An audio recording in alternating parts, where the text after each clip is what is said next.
If you've ever needed to make sense of survey results fast, this video is going to walk you through how to analyze data in SurveyMonkey step by step. Whether you're reviewing customer feedback, employee responses, or research data, SurveyMonkey gives you a few different ways to dig into your results and turn raw answers into useful insights. And if this tutorial helps you out, make sure to hit that like button and subscribe for more simple software guides just like this.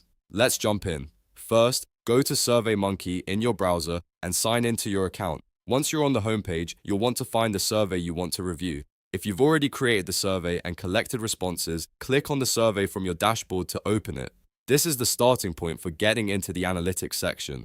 Now that your survey is open, look for the Analyze Results option.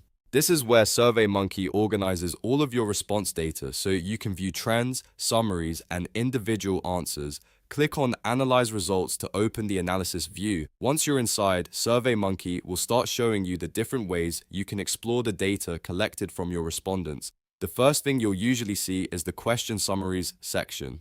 Click on Question Summaries if it isn't already selected.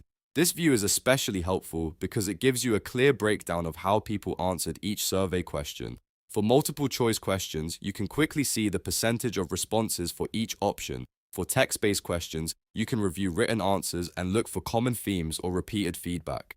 As you go through the question summaries, take time to look for patterns. Ask yourself which answers are most common, which options receive the fewest responses, and whether any survey questions show surprising results. This is where you start turning raw survey numbers into actual insights. If you're analyzing feedback for a product, service, or event, question summaries are often the fastest way to spot the most important trends. Next, click on Individual Responses. This section lets you view each respondent's answers one by one instead of looking only at summary data. This is useful when you want to understand the full context behind a response. It's also a great way to spot detailed feedback, compare answer patterns, or review incomplete submissions. If you're dealing with open-ended comments, this section can help you better understand what people are actually saying in their own words. After that, move over to Dashboards. Click on Dashboards to access a more visual way of analyzing your survey data. Dashboards are helpful when you want to present your findings or quickly interpret your results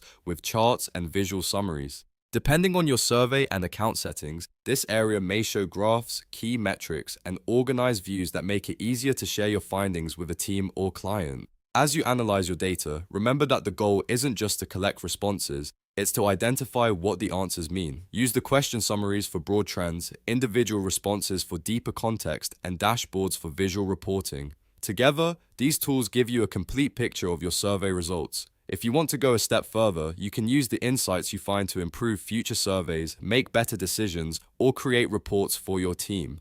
A strong survey analysis process can save you time and help you make smarter choices based on real feedback. And that's it. Now you know how to analyze data in SurveyMonkey using question summaries, individual responses, and dashboards. If this video helped, don't forget to like the video and subscribe to the channel for more easy step-by-step tutorials. Thanks for watching, and I'll see you in the next one.